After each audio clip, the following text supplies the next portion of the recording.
Sí, sí, sí. Bueno, buenos días. Buenos días, muchas gracias al Club de la Libertad, a Alberto Medina Méndez y a todos los integrantes de este club, de este encuentro. Para mí es una satisfacción, un gusto, un honor y mucho orgullo estar aquí en Corrientes participando de este evento y por supuesto tener la posibilidad de ser el nexo entre Paraguay y Uruguay, entre el señor que es diputado, senador, y también expresidente, no más me dice, el señor que fue gobernador del Estado Central de Paraguay, pero además expresidente y también presidente de Paraguay para hablar del Mercosur.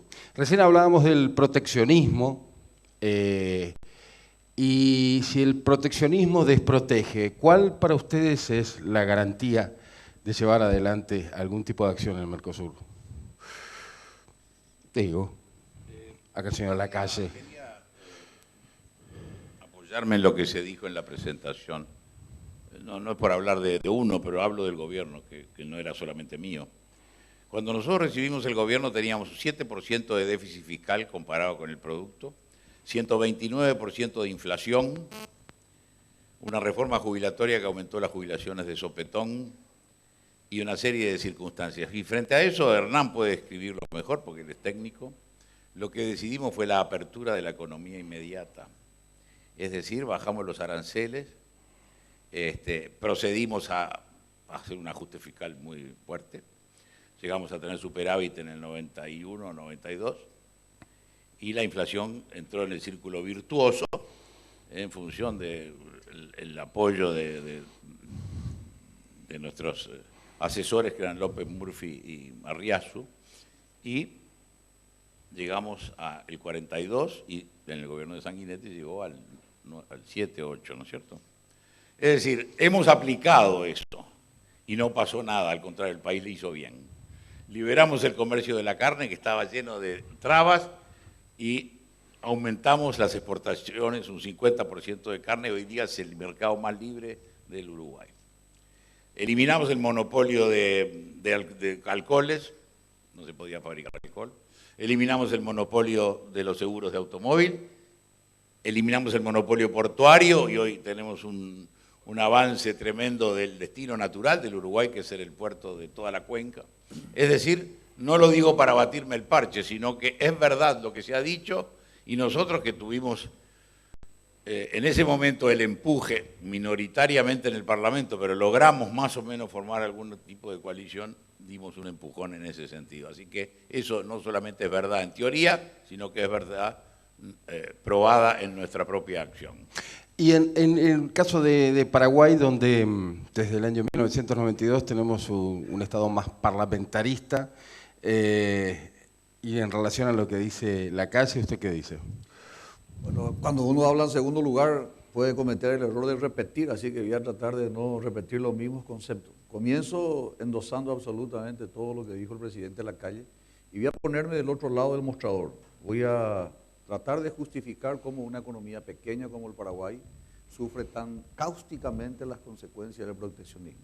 La Argentina, una coincidencia. La producción de trigo. La producción de trigo está subsidiada acá en la Argentina. Nosotros hoy tenemos varias cadenas de supermercados, pero tenemos prácticamente en todos los semáforos de Asunción y del Gran Asunción, el departamento central, un pequeño supermercado donde se venden harina, aceite, productos domisanitarios que vienen de la Argentina. Concretamente la pregunta que hace relación al proteccionismo, nosotros sufrimos las consecuencias cuando una economía grande, como el caso de la Argentina o del Brasil, protegen dan un subsidio a la producción, en este caso de la harina, y a nosotros nos hace absolutamente, no tenemos la posibilidad de competir justamente por ese subsidio. Yo respeto, pero personalmente, como liberal, endoso lo que dijo el presidente Lacalle, de que tenemos que dar la posibilidad al libre juego de las empresas y que sea una economía verdaderamente de mercado, en donde los mejores productos entren a competir y que el Estado tenga una función de establecer los límites del campo de juego, las reglas de juego que sean absolutamente claras y predecibles y con ello dar lugar a que el sector privado pueda establecer las mejores condiciones. Ahora cuando liberamos, ¿no? Cuando dejamos al libre albedrío o al azar, digamos, o que se imponga las reglas del mercado, siempre hay beneficio para algunos pocos más que para muchos. Esa responsabilidad social de esa libertad, ¿quién la asume? Bueno, la responsabilidad social tiene que venir en primer lugar del Estado y en segundo lugar tiene que haber un compromiso del sector empresarial. Nosotros ayer preconizábamos la necesidad de 3 elementos, un trípode, para poder seducir, atraer al empresariado, por ejemplo, al Paraguay. La seguridad política, la seguridad jurídica y la previsibilidad tributaria. Si a esos 3 elementos le sumamos una cuarta pata, vamos a tener algo mucho más compacto, mucho más sólido, que sería la responsabilidad social. Tiene que haber una responsabilidad social. Juan Pablo II decía en Puebla, la clara opción preferencial por los pobres. Yo no creo que, por ejemplo, este famoso programa de transferencia condicionada sea un invento, como se quiere decir, de la izquierda. Yo creo que el presidente Fox, que fue el que de alguna manera inició, el presidente Santos, el presidente Uribe, luego el presidente Lula, a lo mejor lo hizo más grande a nivel latinoamericano, pero es una necesidad.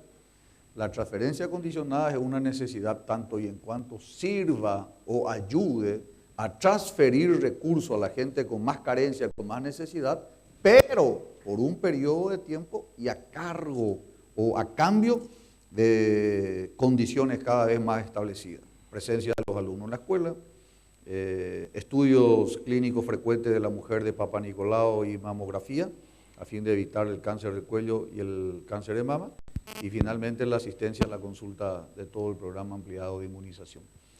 Sin embargo, para terminar, el sector privado, que tiene ganancia importante, tiene la misma responsabilidad. Esa responsabilidad que señalaba la estableció el Papa Juan Pablo II y últimamente Francisco, un conocido también de ustedes, basado en la misma doctrina social de la Iglesia, ha preconizado el compromiso que tenemos que tener todos con los carenciados y necesitados, particularmente con los aborígenes, con los nativos. Gracias, expresidente. Quiero agregar algo Sí. que es muy interesante. Justamente. La transferencia condicionada y personal es lo que nosotros como cristianos y como gente de justicia apoyamos con las condiciones que dice Federico. Que es la contracara de los subsidios o de las ayudas dadas genéricamente a determinados sectores. En la India, por ejemplo, el precio del arroz se sostiene porque hay granjeros pequeños, pero los que se benefician de eso son los granjeros grandes, los que hacen, como en Europa, los subsidios a las producciones, no es para la granjita en el village, que todo el mundo quiere que el francesito se quede, no, es para los que plantan grandes extensiones. Entonces, esa es una verdadera política puntual, condicionada, pero a la persona y no a la actividad. Porque si no, en los subsidios, los que se enriquecen más son los grandes. ¿Podemos pensar en un Mercosur o en un comercio, o sea, a ver, Uruguay y Paraguay como los dos pequeños países del Mercosur, ¿pueden pensar sí o sí en Argentina y Brasil o hay otra posibilidad de pensar en Chile, en Colombia, en Perú? Nosotros estamos prisioneros en el Mercosur, lo hemos dicho ya muchas veces, ayer creo que fuimos claros, o se transforma en una verdadera organización que preconiza el comercio como la Alianza del Pacífico, o va a quedar en el clubcito de izquierda política en el que se ha convertido. Es decir, es lamentable, pero lo que es hoy día es una especie de sociedad de socorro mutuo de gobiernos pseudo-izquierdistas y no lo que teníamos en mente, que era la libertad comercial. Y esto yo creo que cuando cumplamos 25 años, ahora estábamos hablando con Federico, hacer algo en Asunción el mes de marzo, hay que plantearlo pero muy firmemente. Creo que en este momento, con un Brasil en problemas, la Argentina con situaciones difíciles, es el momento, si hubiera un razonamiento de que en la crisis se puede salir mejor liberando comercio por parte del nuevo gobierno argentino o por parte de lo que pase en el Brasil, porque si no, vamos a seguir siendo Paraguay y Uruguay los que planteamos cosas y por la ley de la unanimidad que la hicimos para defendernos nosotros en el Mercosur, el derecho a veto, nosotros no podemos cambiarlo. Tiene que haber una transformación desde abajo y un clamor de que se sustituya. Como dirían los franceses, je m'en doute. Haciendo una analogía con el baile de cada país, decía yo, ¿no? Tenemos una chacarera carnestolenda, decía, ¿no? Entre Argentina y Brasil. En este baile, donde está la polca y el candombe aislado, ¿se puede ese día, cuando se cumplan 25 años del Mercosur, sumar otros invitados de Latinoamérica o eso es casi imposible? A mí me parece que, en primer lugar, suscribo de nuevo las ideas del presidente Lacalle. Creo que es absolutamente necesario que se analice. Tiene mucho más valor cuando el presidente Luis Alberto señala, porque él ha sido el autor Fundador, moral, digamos, ¿no? es el padre. Y sin embargo hoy no está queriendo reconocer la criatura. Cuando se necesita el ADN, y ojalá de ambos brazos, para poder reconocer la paternidad del Mercosur, evidentemente están los documentos, están las fotografías y las firmas. Pero yo me remito a un hecho que es absolutamente auditable y que nadie puede cuestionar. El documento está firmado, es válido. Los países han ratificado por los congresos. ¿Qué dice el artículo primero? Habla de la libre territorialidad de los productos en el Mercosur. ¿Se cumple o no se cumple? ¿Una banana paraguaya entra a territorio argentino, sí o no? ¿Una piña paraguaya entra a territorio argentino? ¿Cualquier producto frutícola ingresa normalmente? La respuesta es no. ¿Por qué? Porque sobre pretexto de la parte fitosanitaria nos llenan una serie de requisitos que cambia cada día, que cambia cada jornada, que cambia con cada producción. Entonces eso hace absolutamente inviable. En sentido contrario, mi país está literalmente inundado de productos argentinos y brasileños. Al desaparecer la barrera geográfica, se instala la barrera económica. ¿Y a ustedes les parece que es razonable que una producción paraguaya, uruguaya, podamos competir contra la macroeconomía de los gigantes? Somos como un jamón y un queso mal parido en medio de dos panes poderosos que nos están estrujando y están sacando de la carrera. Lo que tenemos que hacer es unirnos, Grupabol, Uruguay, Paraguay, Bolivia, tener una sola posición y ponernos en mejores condiciones para plantarnos frente a los poderosos. Usted que fue miembro fundador, diríamos, ¿no?, de esta criatura, o el papá, o tiene el ADN suyo, en la firma del tratado en 1991, ¿cree que institucionalmente el Mercosur sirvió para algo o no? Institucionalmente, más allá de la cuestión económica y comercial, o tampoco. Yo creo que no, más allá de que solidificó relaciones, pero yo creo que no les hacía falta un Mercosur para que las relaciones fueran relativamente buenas y además de intereses coincidentes, porque la política exterior se guía por intereses, no por cosas floripóndicas. El interés, como decía Lord Castlereagh, la Gran Bretaña tiene intereses, amigos y clientes que no son permanentes, pero intereses permanentes. Y nosotros tenemos intereses permanentes. El Paraguay, la mediterraneidad y romperla. El Uruguay, fomentar su condición de puerto de la región. Y así sucesivamente. Entonces, creo que, por ejemplo, la hidrovía para mí es quizá más importante que el Mercosur, si se hiciera efectiva. Porque el cerrojo aplicado a Bolivia y al Paraguay por la salida del río ha sido históricamente una de las causas de los grandes conflictos. Entonces, para mí, si la hidrovía estuviera funcionando, ya valía la pena haber hecho todo este esfuerzo. Claro. ¿Por qué? Porque el puerto Aguirre era un puerto atlántico. Y el día que Bolivia, por lo menos la parte de Santa Cruz, sepa que está en el Atlántico y sale con sus documentos y nadie lo va a parar y nadie le va a poner prácticos vaquianos, como dicen ustedes, en el río, ese día se habrá hecho un paso hacia la libertad importantísimo. Usted fue miembro del Cicosur, digamos, ¿no? Diríamos, este sueño que instalaron los gobernadores de algunos países de Latinoamérica. ¿El Cicosur es un camino para la integración comercial o es un grito solitario de algunos gobernadores? No, yo he pasado en realidad desde concejal municipal, intendente, gobernador, vicepresidente de la República a presidente. He ocupado, gracias a Dios, todos los cargos que un político puede aspirar. Y después de haber pasado todo mirando el retrovisor, estoy cada vez más convencido que la mejor integración se da no entre las altas partes, sino que la mejor integración se da entre las ciudades, entre los vecinos, entre los habitantes. El día en que una cédula de identidad de Mercosur sea la misma a uno y otro lado del río Paraná, ahí va a haber una verdadera integración. Y eso, por ejemplo, ocurre con Mercociudades. Hay ciudades hermanas, hay acuerdos, hay compensaciones, hay becas para estudiantes, hay permisividad para que algún compatriota al otro lado del río sea atendido. Nosotros como país tenemos esa situación, normalmente en desventaja. Pero ¿qué ocurre, por ejemplo, con Asunción y Clorinda? Ahí nosotros tenemos la ventaja. ¿Y a usted le parece que es razonable que un hijo de Dios, por el solo hecho de tener una cédula de identidad que dice nacido en Argentina, no sea convenientemente atendido al otro lado en el Paraguay? En Encarnación y Posada se compensan las cosas, pero en el resto de la frontera, en casi toda la frontera, a lo largo de los ríos Paraguay y Paraná, y mismo el Pilcomayo, nosotros tenemos esa desventaja. Nuestros compatriotas no son normalmente atendidos. Sin embargo, cuando el arreglo es entre ciudades, entre intendentes, entre gobernadores, yo estoy absolutamente convencido que es más fácil. Nadie, nunca nadie está más cerca de los problemas de la gente que un intendente municipal. Pero al mismo tiempo, más lejos de la posibilidad de los problemas. Entonces, a la señorita excelencia le supera como siempre la señora burocracia. Y todo lo que queremos es que la señorita esté con nosotros, la excelencia. Y eso se tiene con las autoridades locales.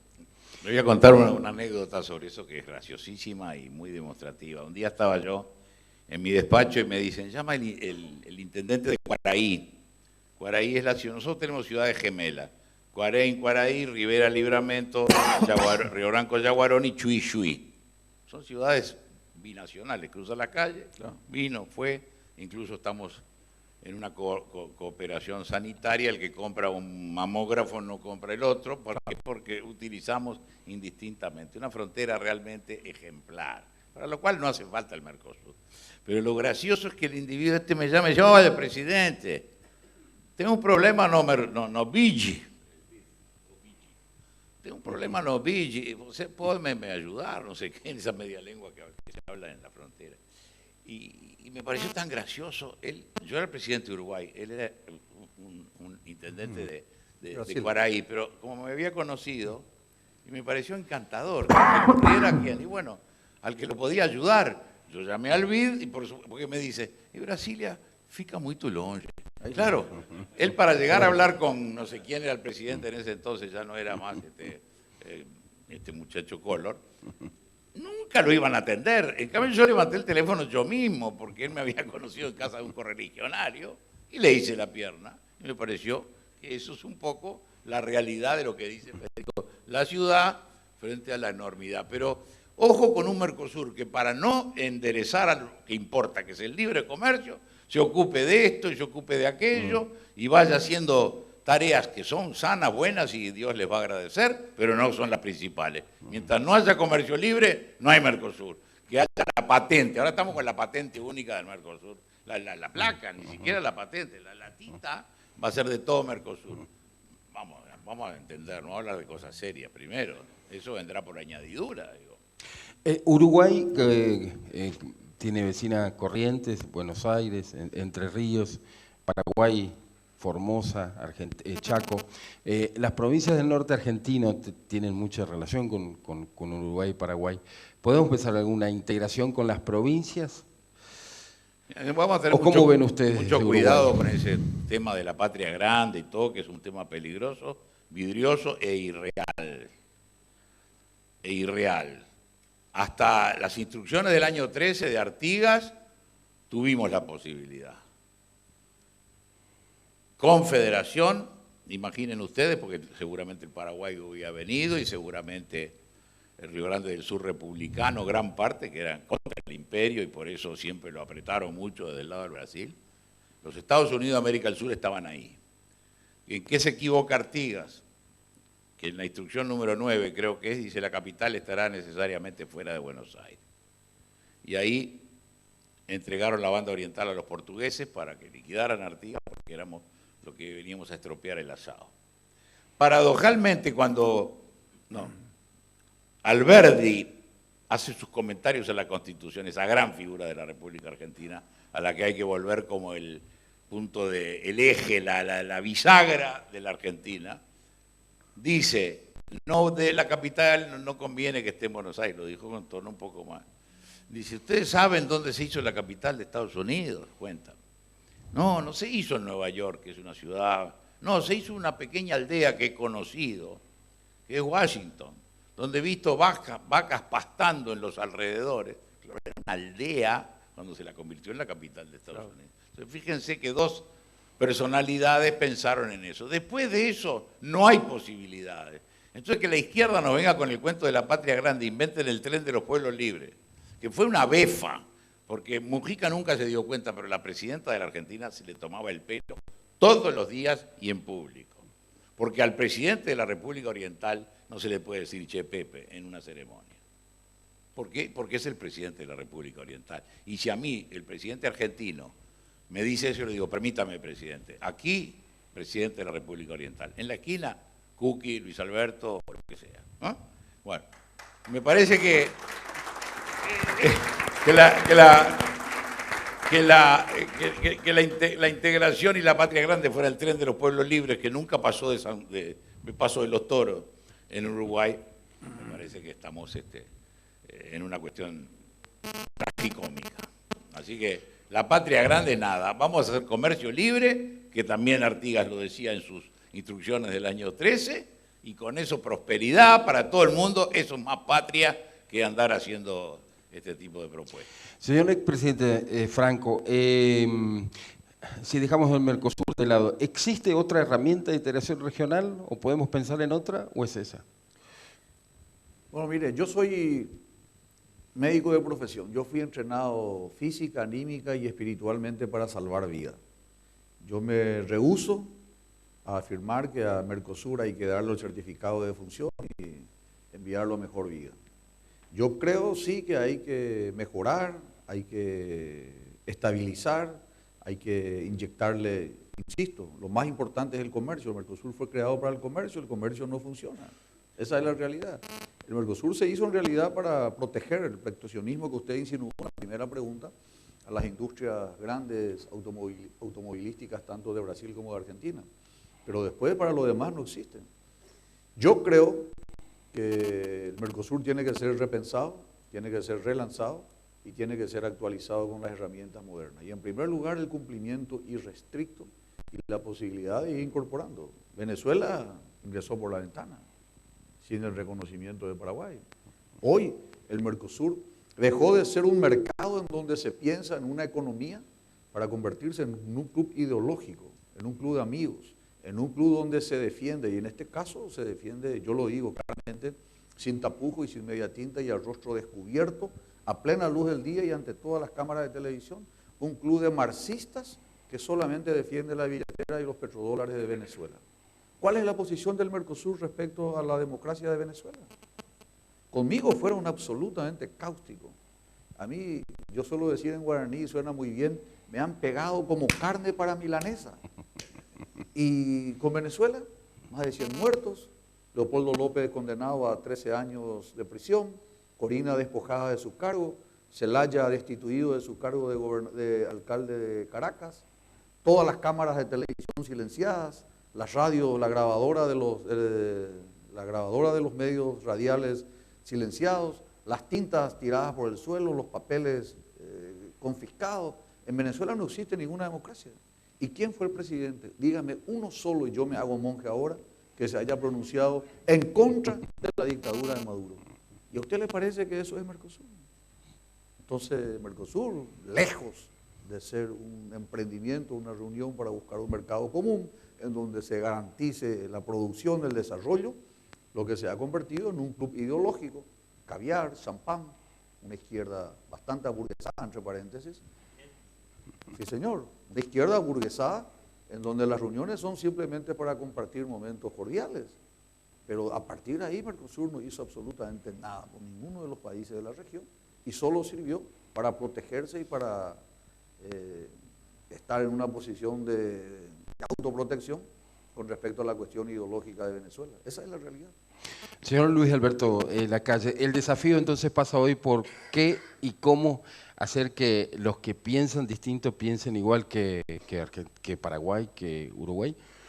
Sí, yo creo que primero necesitamos unidad interna. En el caso del Uruguay eso es complicado porque tenemos un gobierno cívico-sindical que comulga con muchas de esas ideas que decía el presidente Franco recién, pero luego un baño de realidad, a lo que dice Federico, leamos el tratado y vayamos punto por punto. ¿Esto se cumple? Se cumple, seguimos. Artículo tal, se cumple. Pero no sigamos avanzando, inventando cosas. Otro tema son los laudos. Los laudos del tribunal no se han cumplido. Y no hay imperium, como en derecho internacional, no lo hay para hacerlo cumplir coercitivamente o obtener indemnización. Una buena medida sería decir, bueno, vamos a generar una garantía de los bancos de cada país, de los bancos centrales, de los bancos República, Banco de la Nación, de que el Uruguay, cuando gana el laudo de las cubiertas de neumáticos recauchutadas, reconstruidas, o el de la losa sanitaria, que fueron dos que perdimos, que para nosotros eran importantes, porque eran unos pesos, pero unos pesos importantes, bueno, me resarzan, me indemnicen, pero si los laudos no se cumplen, está toda esa parafernalia de que me presento, réplica, dúplica, demanda, prueba, ¿eh? Y después papel pintado. Entonces, vamos a darnos un baño de realidad y no vivir en los países de papel, que no somos tan afectos por nuestra vieja cuestión prosopopéyica y de avance en el papel y no en la realidad. Usted decía que los gobiernos populistas son los destructores de la democracia latinoamericana. Mire, en este momento tenemos una democracia, como decía muy bien ayer Federico, de legitimidad de origen, pero no legitimidad de ejercicio. Y después la receta es bastante parecida en todos lados. Empieza primero con una manía fundacional, es el día cero de la historia cuando llega fulano o mengano. Primera cosa, la soberbia. Bueno, siempre desde el principio empieza la soberbia como el primer pecado. Segundo, la prensa, se está pasando, porque una cosa es libertad, pero otra cosa es relajo. Chácate, ley de medios. Después, por supuesto, con mucho dinero mientras para ir repartiendo para que la cosa funcione. Y de eso se concluye en, un periodo es poco. Vamos a hacer la reforma constitucional. Entonces se hace un paquetito, se le pone una piola, una moña, que era más fino, y ese es el populismo envasado que tenemos en Ecuador, en Venezuela, en Bolivia. En otros lados no se ha tenido porque en el Uruguay no le entran ni con balas al tema de la reelección y al tema, porque tenemos por suerte unas vacunas bastante viejas pero que todavía funcionan. Aquí tampoco prosperó la reelección, que es uno de los primeros pasos que se da. Ese es el paquete populista. Legitimidad de origen a veces, legitimidad de ejercicio no. Como gran político y periodista tiene una... Grande por gordo. No, pero ha sido periodista, político, es locuaz y llega a la gente. Pero lo que rescato de Federico Franco, no es que nos rescate lo suyo, es que como... es que como médico cirujano suele describir a la política con términos médicos. Ayer lo escuchaba preparando este encuentro y hablaba de que en Paraguay había que extirpar adiposidad y un estado macrocélulico. Así lo dijo. Claro, claro. Y yo veo, la corriente me gusta por la historia, me gusta porque nos une desde siempre, desde la época colonial, una lucha común por los mismos intereses. Corrientes, Paraguay, Río Grande do Sul, en realidad siempre estuvimos bastante aislados, bastante unidos. Pero Corrientes, por ejemplo, yo admiro con mucho respeto, y lo digo absolutamente de buena fe, las mujeres correntinas son hermosas. ¿Y por qué son hermosas? Porque están bien cuidadas. ¿Y por qué están bien cuidadas? Porque el exceso de grasa se le lipoaspiró, se le sacó, son seductoras. Y la política es lo mismo. Un Estado adiposo, un Estado prebendario, clientelista, supernumerario, lento, es un Estado que nos seduce. En cambio, un Estado ágil, ágil, atlético, musculoso, efectivo, que se corresponde, en donde sus ingresos son proporcionales a los egresos y no precisamente tener todo en gastos sociales que finalmente no sirven para nada y crear parásitos que no trabajan y que no producen, porque resulta que es más cómodo quedarse en la casa sin hacer absolutamente nada, esperando que fin de mes le llegue la platita. ¿Y qué produce eso? Produce una apatía, una indiferencia. Esa situación hace que yo tenga que usar, aunque no sea cirujano, algunos eufemismos médicos como para poder presentar algo esculturalmente preparado, y no una cosa amorfa, gelatinosa. Usted es un experto, por lo que veo. En eso hablamos del Mercosur. ¿Sabés lo que podemos decir? Es un estado pirú. Muy bien. Bueno, con ustedes Federico Franco, expresidente de Paraguay, el señor Luis Alberto Lacalle, expresidente de Uruguay. Les quiero pedir un fuerte aplauso y vamos a... Por favor.